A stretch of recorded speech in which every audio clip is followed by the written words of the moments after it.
Bem-vindos a mais uma emissão da Figueira TV. Estamos a fazer uma série de debates com os candidatos a deputados à Assembleia da República das próximas eleições legislativas e hoje estamos aqui no Suite Atlântico Hotel and Spa, que nos acolhe para esta conversa com o cabeça de lista do partido Volt, Carlos Leite. Obrigado por nos ter por vir falar connosco.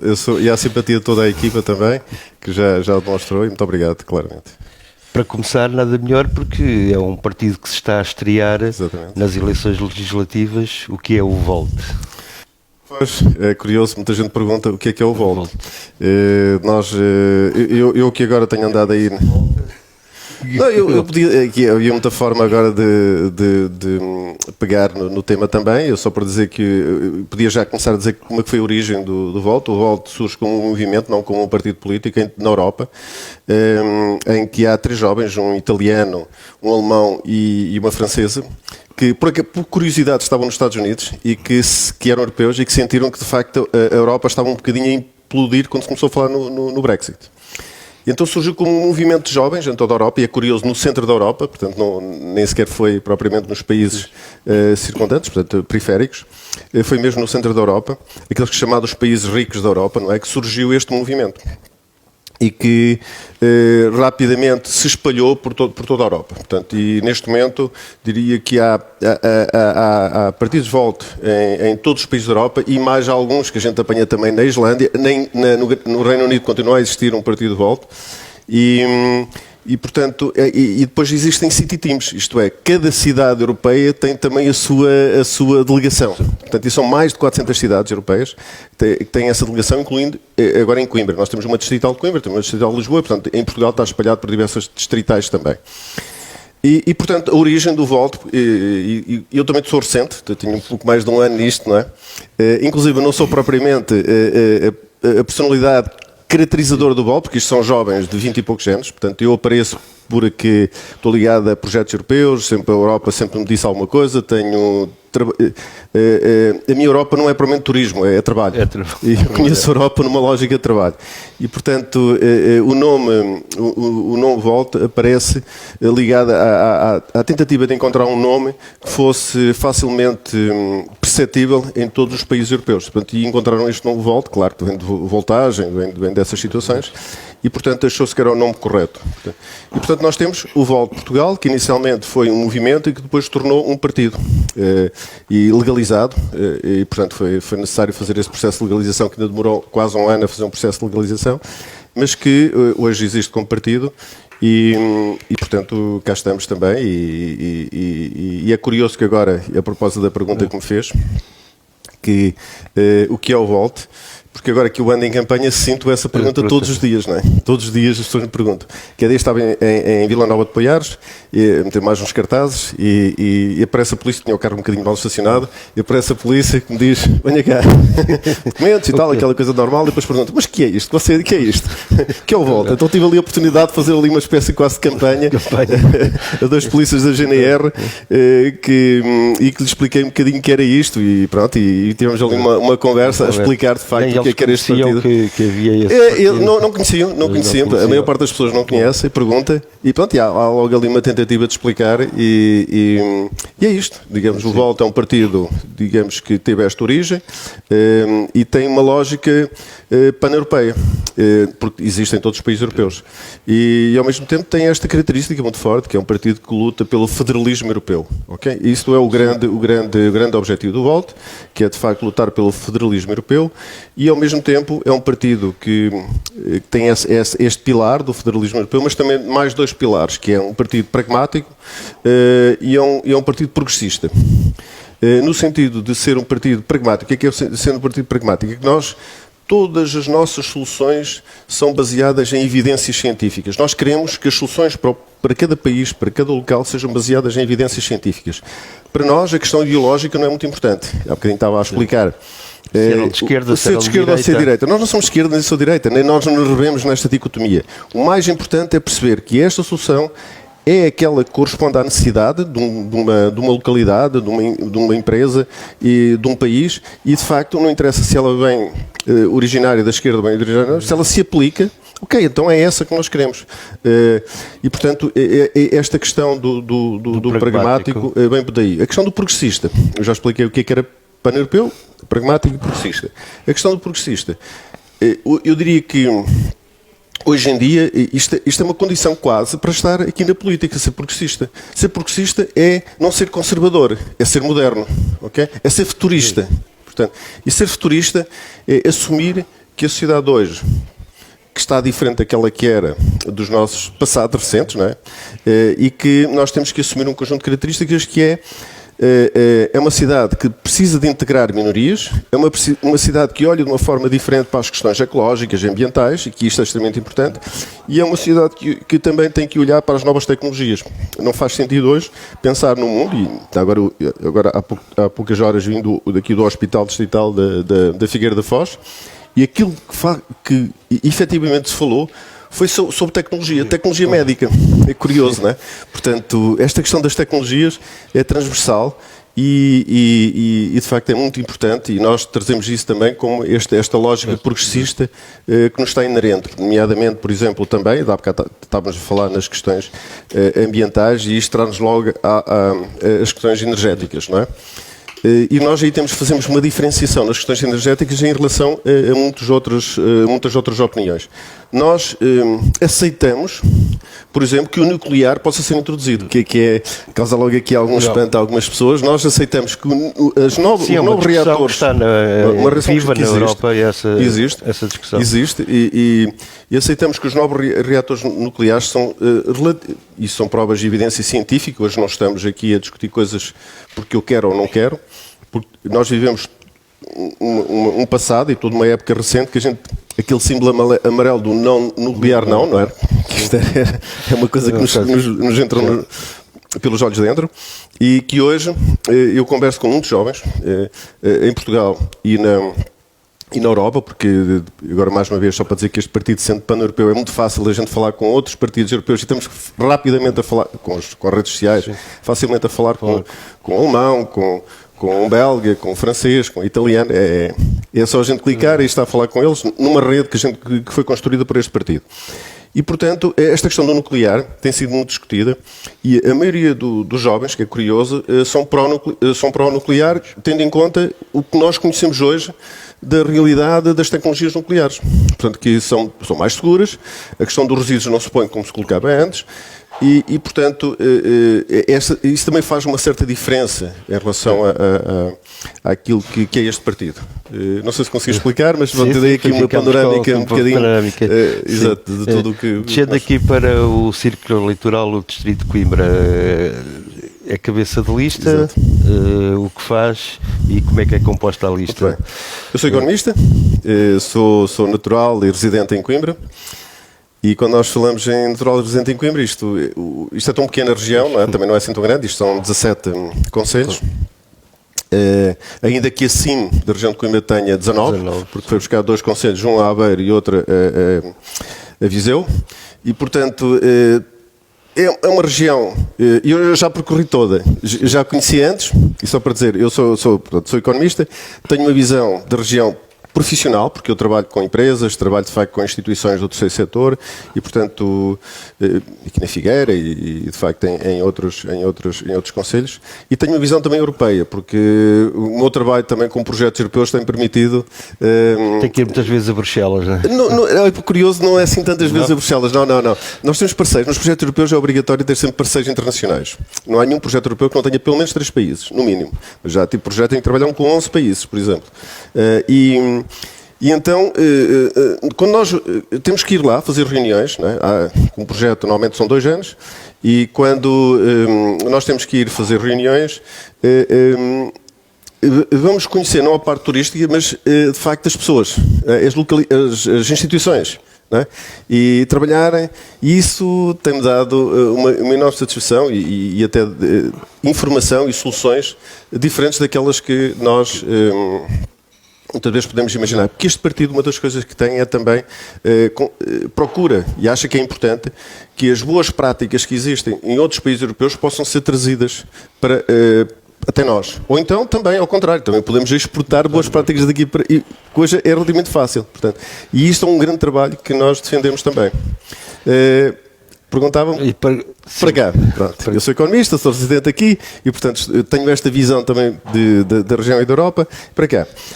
Eu acredito muito, até como economista, na questão dos clusters. Houve uma altura que o Michael Porter, que era um americano, que veio aí fazer durante um tempo os clusters portugueses, um estudo sobre clusters, e ainda hoje se fala nos clusters dessa altura. E realmente aquilo dinamizou um bocadinho a economia e bastante a economia no período seguinte. E, portanto, eu tenho uma visão também de clusters aqui para o território, para o distrito. E eu acho que é importante, por exemplo, apostar em 4 clusters, que para mim por um lado, o conhecimento, mas isso acho que é uma evidência que aqui esta é uma terra do conhecimento. Nós verificamos ainda agora, portanto, o Pedro Santana Lopes fez aqui agora um acordo com a Universidade de Coimbra para trazer um polo da Universidade aqui para a Figueira. Isto aqui é logo uma das coisas. Acho que antes de ser eleito já ele tinha negociado esse polo, portanto, não é? E portanto o conhecimento hoje em dia é uma coisa que é transversal e as pessoas pensam logo nisso, mas estou a falar, por exemplo, numa incubadora que existe, uma incubadora rural que existe, por exemplo, em Penela, que eu conheço e também apoiei em determinado momento em termos técnicos. Podemos citar aqui também o que existe aqui em Cantanhede, em termos de novas tecnologias e tecnologias normalmente ligadas também às questões da saúde. Estamos normalmente aqui a falar também do conhecimento, de alguma maneira. E também a Oliveira do Hospital também. A Oliveira do Hospital tem também a questão do conhecimento, portanto também há uma ligação também com também o Instituto, os Institutos Politécnicos também, é verdade.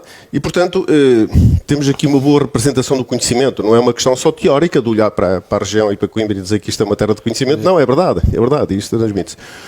Conhecimento, por outro lado da saúde. O cluster da saúde é extremamente importante. Agora estava no hospital a falar sobre isso e, de facto, esta região é uma região que é conhecida como tendo potencial para a saúde. Okay? Potencial porque tem, de facto, hospitais até a trabalhar bem com os seus problemas. Aqui a Figueira da Foz para aí ser é uma maravilha. Opa, maravilha. A gente sai dali, eu trazia agora pessoas de Lisboa ali e assim, mas isto é um hospital ou isto é um hotel? Está ali muito bom, muito bem situado, é verdade. E, portanto, a questão dos hospitais, a questão da saúde é extremamente importante, a gente verifica isso. Há aqui potencial. Há potencial, há infraestruturas, e isso é extremamente importante. Não estão super ocupadas, portanto, ainda há infraestruturas que podem ser utilizadas e há também capacidade técnica, humana, para o fazer. Mais do que isso, neste momento pessoas daqui da região estão a construir hospitais e a gerir hospitais no mundo. Okay? No Golfo Pérsico. No Golfo, eu, por exemplo, sou amigo e tenho o prazer de ser amigo do Zé Cunha e que foi o gestor também dos hospitais privados em Coimbra e que neste momento está a construir tanto em Oman, por exemplo, ainda agora a construir em Oman e que está também a construir noutros locais. Isto é apenas um exemplo, há mais, podia citar outros exemplos, porque nós temos muito próximos, temos também toda a parte farmacêutica e que há um conjunto de pequenos clusters regionais, como por exemplo em Mortágua, em Tondela, portanto, mas também aqui em Cantanhede, ligados à saúde e à parte farmacêutica, extremamente importantes, extremamente fortes. Quando a gente pensa isto, assim, temos aqui um potencial enorme e, de facto, é preciso desenvolvê-lo. Outro cluster que me parece que é evidente também, mas isso é transversal, é o turismo. Também me parece que o turismo, de facto, a gente não pode esquecer também, não pode viver do turismo. Não pode viver do turismo. E o turismo é uma coisa que é importante no sentido de... porque conseguem ser multiplicador de muitas outras atividades, não é? O turismo a existir, um bom turismo a existir, por exemplo, com estes setores, eles compram muita coisa aqui à região, não é?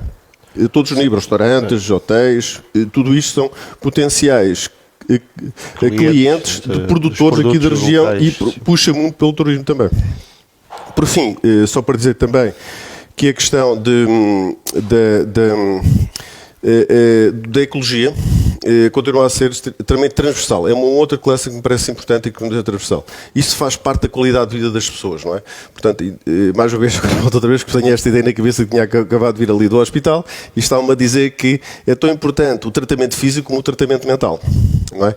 E quando estamos a falar de ecologia, estamos a falar de qualidade de vida, estamos a falar de procurar que, de facto, sustentabilidade para uma região, mas estamos a falar também de felicidade, de uma vida, de facto, de uma vida que mentalmente seja suportada e que a gente possa viver, e que também é importante para todos nós, seja em que profissão for, não é? Portanto, isso é extremamente importante. Haver equilíbrio. Haver esse equilíbrio também. E, portanto, eu que eu defendo para a região é isto. E só para dizer que a mim custa-me bastante ver outros partidos maiores, não vamos citar nomes, são todos um bocadinho, a apresentarem políticas e propostas muito fragmentadas.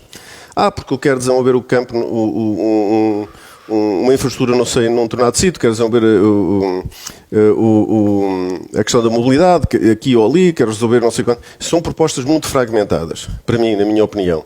Quer dizer, porquê? Porque este ano apresentam-nos, daqui a um ano voltam outra vez a falar nas mesmas, nas próximas eleições voltam de novo a falar nas mesmas e dá a impressão que a população é um bocadinho enganada com tantas propostas que depois, muitas delas... Cai-se no descrédito, não é? Cai-se no descrédito, porque depois não são defendidas.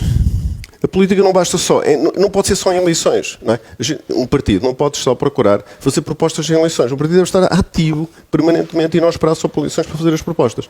E, portanto, acho isso um bocadinho enganoso para a população, estas propostas todas fragmentadas, todos que vão fazendo, e nós, neste Partido Volt, de facto, temos uma orientação diferente. Nós temos uma missão, nós temos um projeto, não é? E como dizia o nosso poeta também, que nós provavelmente, ele dizia, eu não sei por onde vou, mas sei que por ali eu não vou, não é? E ele sabia que por ali não vai, não sabe por onde vai. E, portanto, aqui é um bocadinho a nossa missão é esta. Nós temos a certeza que há um caminho e sabemos que há outros caminhos que a gente não vai. Nós não vamos cair no caminho do populismo, não vamos cair no caminho do nacionalismo, não vamos cair nos caminhos que, de facto, partidos extremistas nos estão a tentar colocar aqui no país. Portanto, o nosso caminho é um caminho, de facto, de integração nacional, integração europeia. E isso é que faz sentido. E, portanto, queremos que a nossa visão é de facto, é diferenciadora de todas as visões que são propostas, porque nós temos, de facto, uma visão integradora, que é o projeto europeu deve-se manter, devemos caminhar para um projeto federalista, com primeiros ministros europeus, com alguns ministros europeus.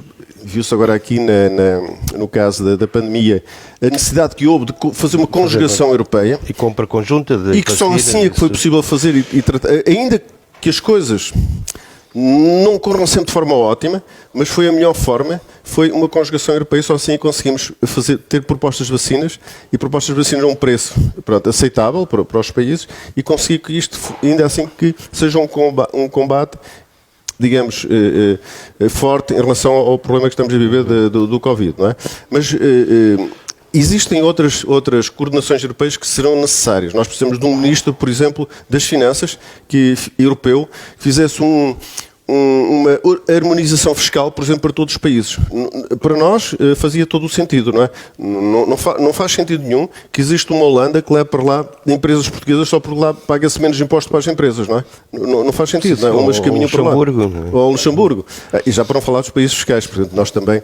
Enfim, não quero ser contra a Madeira, mas acho que não faz sentido um paraíso fiscal como a Madeira, como outros, não é? Acho que tem que haver harmonização fiscal. Não faz sentido que a própria Irlanda pratique, de facto, apoios a empresas internacionais e americanas e que consiga localizar na Irlanda. Faz porque para o seu benefício próprio. Mas se houvesse harmonização fiscal, provavelmente essas coisas não aconteciam. Não é? Portanto, há que encontrar soluções comuns para todos os países da Europa. Não, senão uns estão a perder em relação aos outros. Não é? E isso acho que não deve acontecer. Mas também, por exemplo, deveria haver também um ministro das infraestruturas. Fazia todo o sentido. Porquê? Se nós queremos desenhar um comboio de alta velocidade, Portugal é curto para um comboio de alta velocidade. Nós temos já um comboio de alta velocidade daqui até Paris, não é? Para levar aqui, se calhar eu sair daqui de manhã e a meio da tarde estar em Paris, não é? Isso é que faz sentido, não é? Mas fazer isto, que cada país faz o seu e um demora um ano, depois mais 3 ou 4 anos, outro demora um bocado mais, nunca mais temos aqui. Se não houver uma lógica comum, se houver uma lógica comum, de facto, tudo isto torna-se impossível. Portanto, o nosso papel é, este é o caminho, tem que haver um maior, temos que caminhar para um processo de maior aproximação dos países, nomeadamente político, e portanto o federalismo fará todo o sentido na nossa opinião. E esta é a nossa proposta. Mais do que propostas fragmentadas, é uma missão, é uma proposta a prazo e é uma proposta estratégica. Vocês já estão no terreno, na campanha eleitoral, têm falado com as pessoas, Sim. têm-lhes explicado qual tem sido a aceitação. As pessoas acham simpático, sinceramente. As pessoas acham um partido simpático. Conseguimos conversar um bocadinho com as pessoas. A gente sabe também qual é o nosso público. O nosso público, de facto, é um público jovem. Temos consciência disso. E, portanto, é relativamente fácil a gente ter uma conversa e poder explicar, não é? Agora, esta campanha para nós foi um bocadinho... É a vossa estreia. É a nossa estreia, pronto. E foi um bocadinho aqui, tivemos que resolver coisas. Noutros partidos já têm uma estrutura montada, torna-se a situação mais fácil. De facto, foi um pouco difícil montar aqui a nossa estratégia eleitoral, portanto, mas está pronta. Nós estamos a concorrer praticamente a todos os distritos do país, só não concorremos a 2, o resto só não concorremos... Madeira e Bragança e Castelo Branco, concorremos a 3, portanto o resto concorremos a tudo, incluindo aqueles que nos são também muito caros, que é o Círculo da Europa e o Círculo fora da Europa também, não é? Mas concorremos a todos e cá estamos também a concorrer por Coimbra e fizemos uma lista com pessoas jovens, com pessoas que na casa dos 20 e poucos anos, diferentes formações, umas mais ligadas ao desporto. Eu próprio estou ligado ao rugby eu sou o diretor da Associação Académica, portanto o rugby da Associação Académica também, estou lá na direção e portanto acabei de trazer algumas pessoas também ligadas à modalidade, mas depois na Associação Académica a gente conhece de facto as modalidades que lá estão, tanto na parte do desporto como na cultura. Preparação física não falta para a campanha. Um bocadinho, é isso, mas também a cultura. Deixa-me acabar também com a cultura, porque para terminarmos também, porque a questão da cultura é extremamente importante. Eu sou da opinião de que a educação, a cultura e a saúde não podem ser só tendencialmente gratuitas.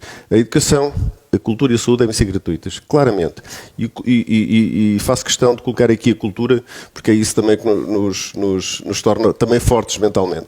E a cultura, é essencial, acho que a cultura para um país, a cultura para a própria Europa, não é? Portanto, é fundamental. Eu próprio vejo os americanos, o que gostam da Europa, os japoneses, o que gostam da Europa é da sua cultura, é da sua história. E vem cá de propósito para ver isso, o velho continente, não é? E, portanto, nós, estruturar a cultura e a cultura ser gratuita para as pessoas e trazer as pessoas para a cultura, acho que é fundamental para a qualidade, mais ou menos, para a qualidade de vida, para o futuro de um país e para o futuro de uma região. Carlos Leite, muito obrigado. Boa campanha para o Volte. Obrigado. Boas eleições. E conversámos com a Figueira TV aqui no Suite Atlântico Hotel & Spa.